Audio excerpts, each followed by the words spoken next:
Hello everyone and welcome to a new video. Today I'll be tackling something I've been plotting for a couple of years.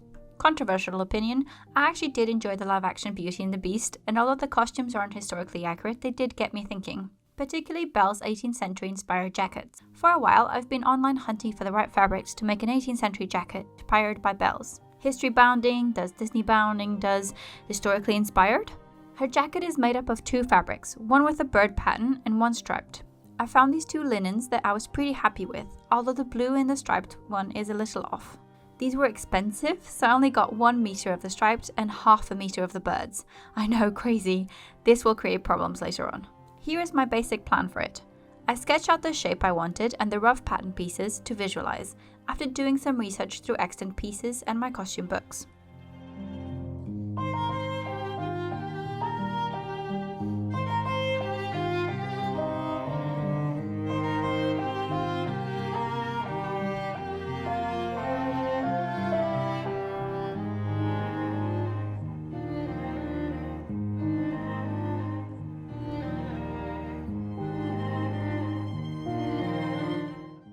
It was time to get started.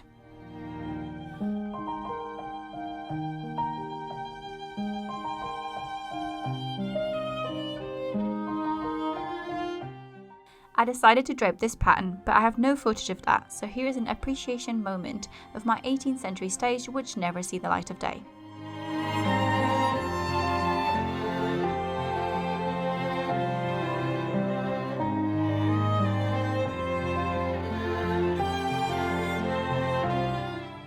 I made a mock-up and finalized my pattern. I wish I'd spent more time on this, as the neckline came out way wrong further on.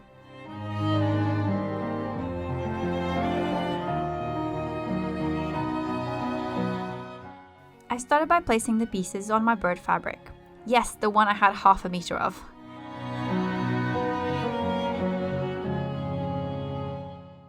Yep, I quickly realized that cutting in double would not work. So instead I opened out the fabric and traced my pieces, trying to fit them as best as I could. All ideas of grain or pattern direction were dismissed immediately. I wanted a big bird on the front, so I placed the front pieces first. I also chopped off the strap from the front and decided to piece it further on, to make it more economically to cut. Totally 18th century. However, I still did not have enough fabric and had to cut the back flounce peplum thing out of the stripes rather than the birds, alas.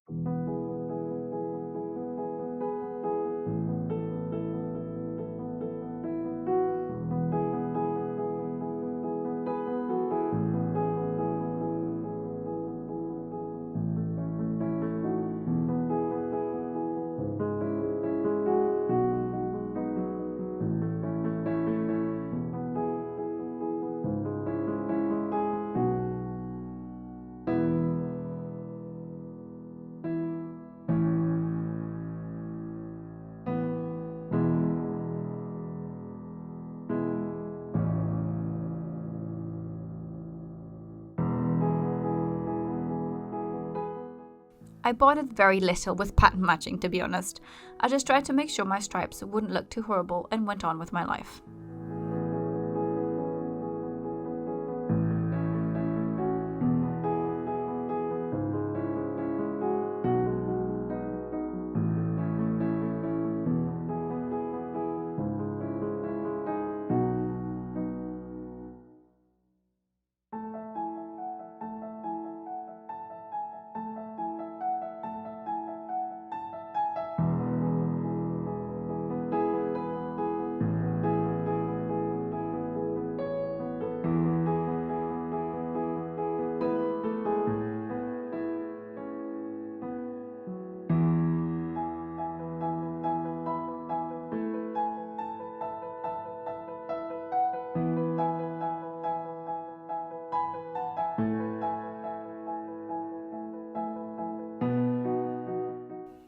Once all my pieces were cut out, I started with the initial construction.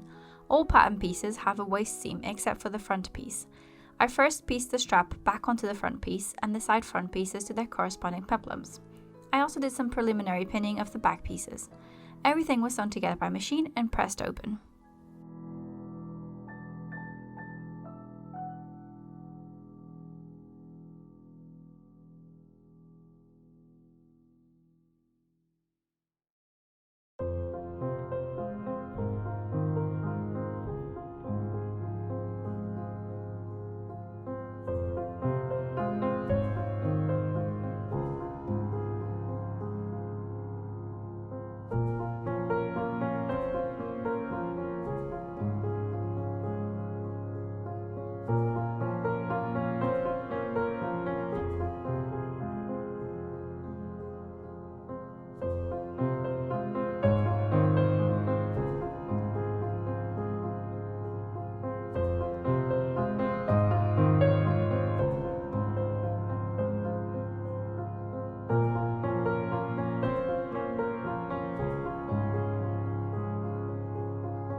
I then pinned, basted and sewed my side front pieces to my front pieces.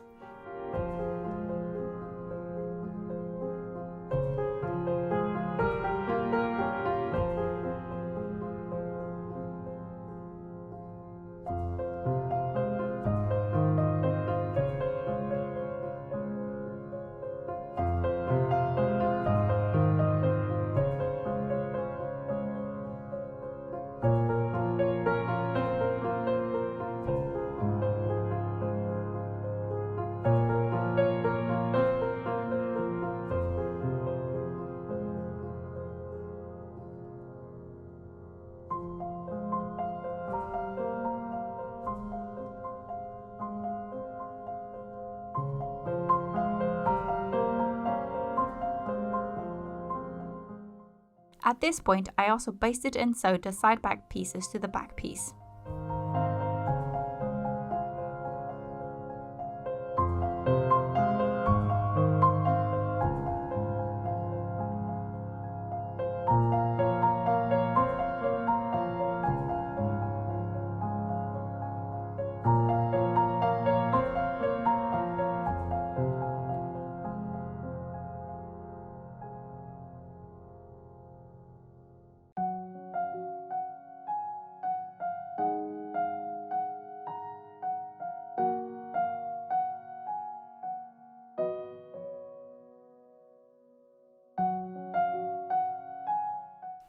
The largest piece by far is the peplum, which was made up of a couple of different pattern pieces.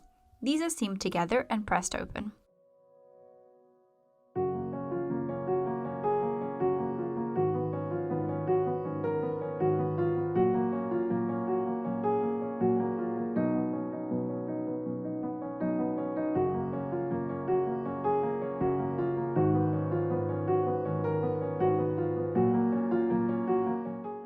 I then transferred the pleating arrangements marks from my pattern.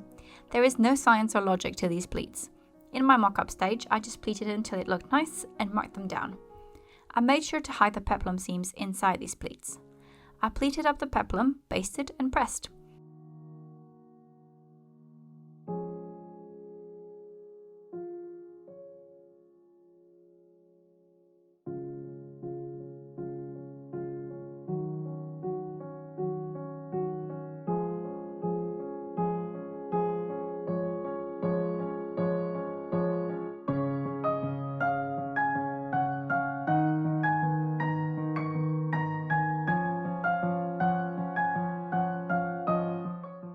I then worked on flat felling and finishing the existing seams, such as the strap piece seam, the side front waist seam and the peplum seams. These were just felled by hand. Felling is when you trim back one side of the seam allowance, fold over the longer side, encasing the shorter seam allowance and sew down by hand. This is also called a flat felled seam.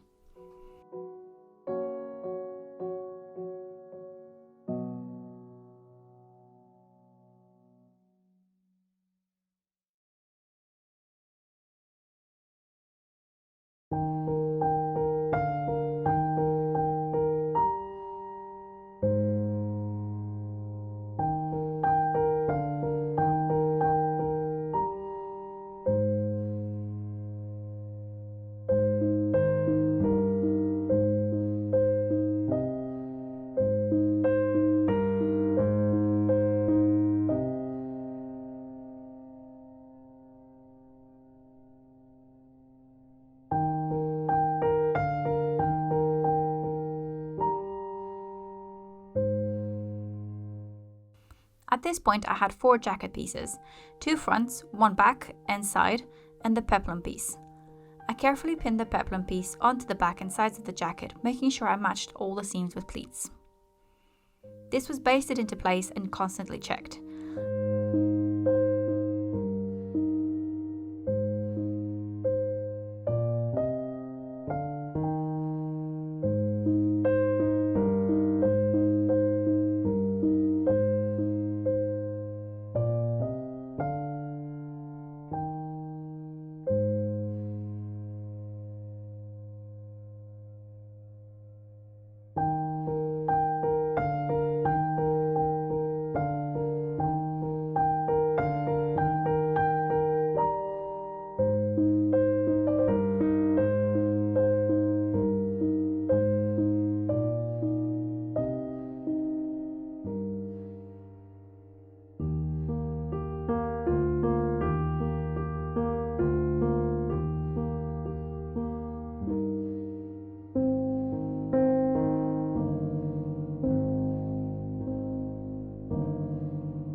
I then carefully sewed it together by machine.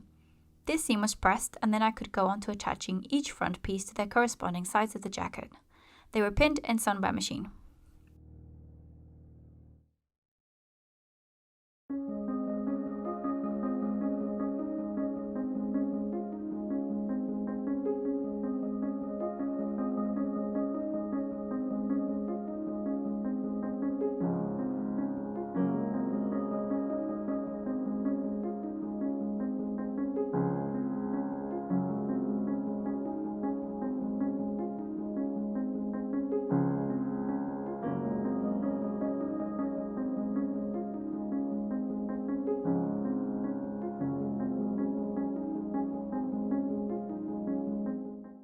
The last seam to sew was the shoulder seam, which was pinned, basted and sewn by machine.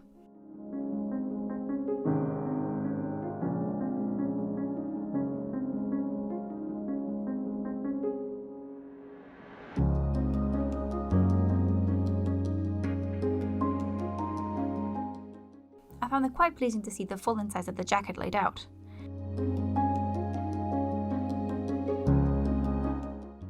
I then proceeded to fell all of these seams. I'm considering rebranding my channel to be Felling TM exclusive. Leave your thoughts below.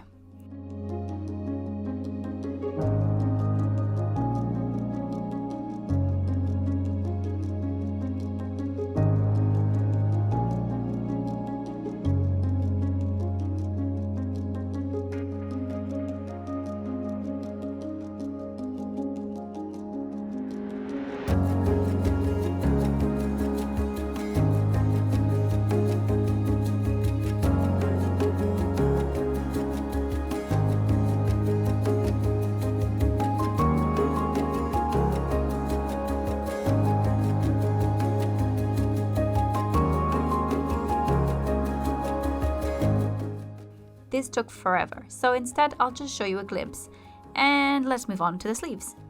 This is a pattern I already had from my Hob à l'Anglaise excursions, so I just made a quick mock-up to make sure it fit and then made them a little longer. This is a simple one-piece sleeve with a dart at the elbow.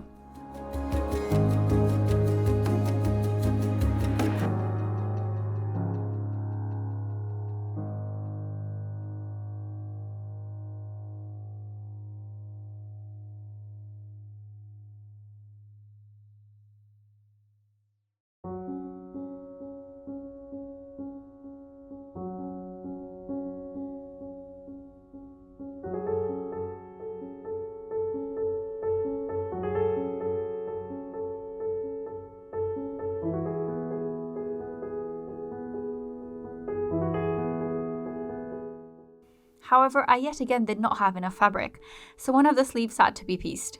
I folded my pattern where needed and made sure to add seam allowance to this new seam.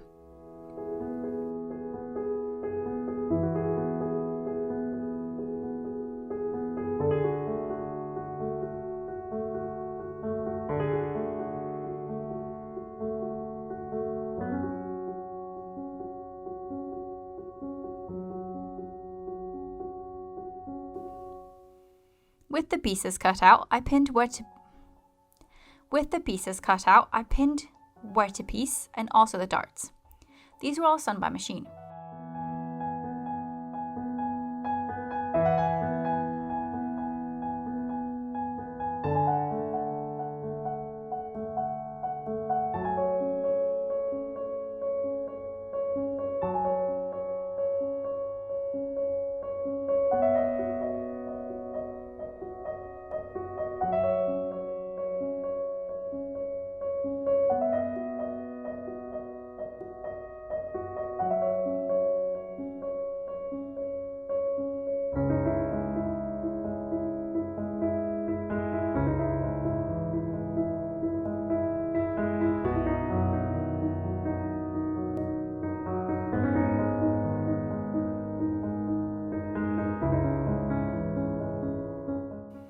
If you are new to this channel, I always make things take longer than they need to. Often involves unnecessary hand sewing. The sleeve seams are pinned and sewn, pressed and felled.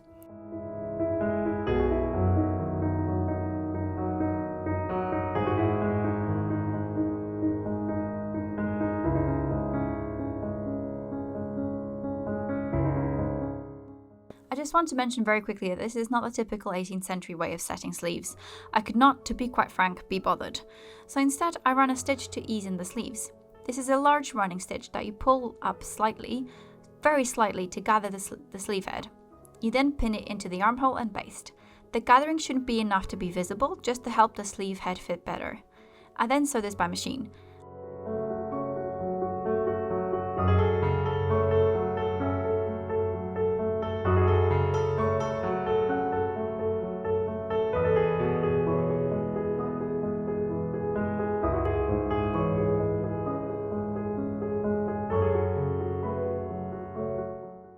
I trimmed one side of the seam allowance and then felt this seam too.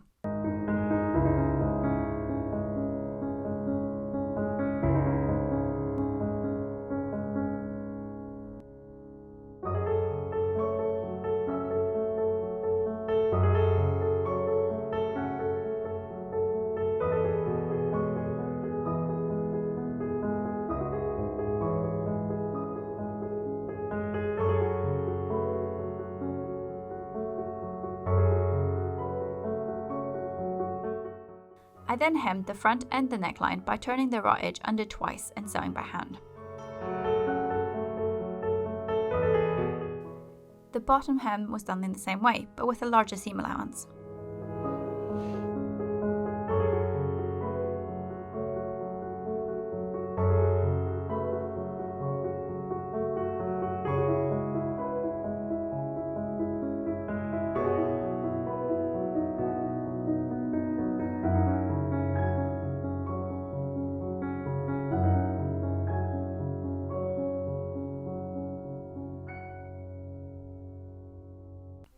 Are you tired of felling? Me too. Here's another option. I bound the waist seam with some linen tape, but this too was by hand.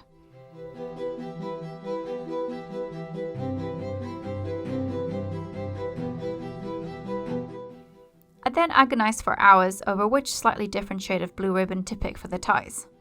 I decided to go with none of them and instead cut strips out of a scrap of blue cotton fabric I had. I sewed the strips together and turned them right side out. I think Belle's jacket closed with buttons, but I liked the extents with ties, so I decided to go with that.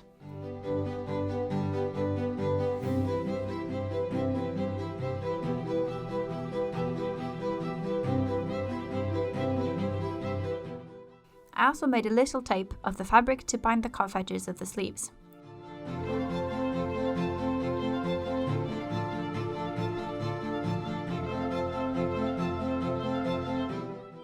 The raw edges of the ties were turned inwards and sewn by hand, then pinned into place and attached by hand with silk thread and small back stitches. And that was it. I love a lot of things about this, but I also got some things wrong with the patterning. Also, I'm having a giveaway on my Instagram soon, so stay tuned there, and thank you for watching!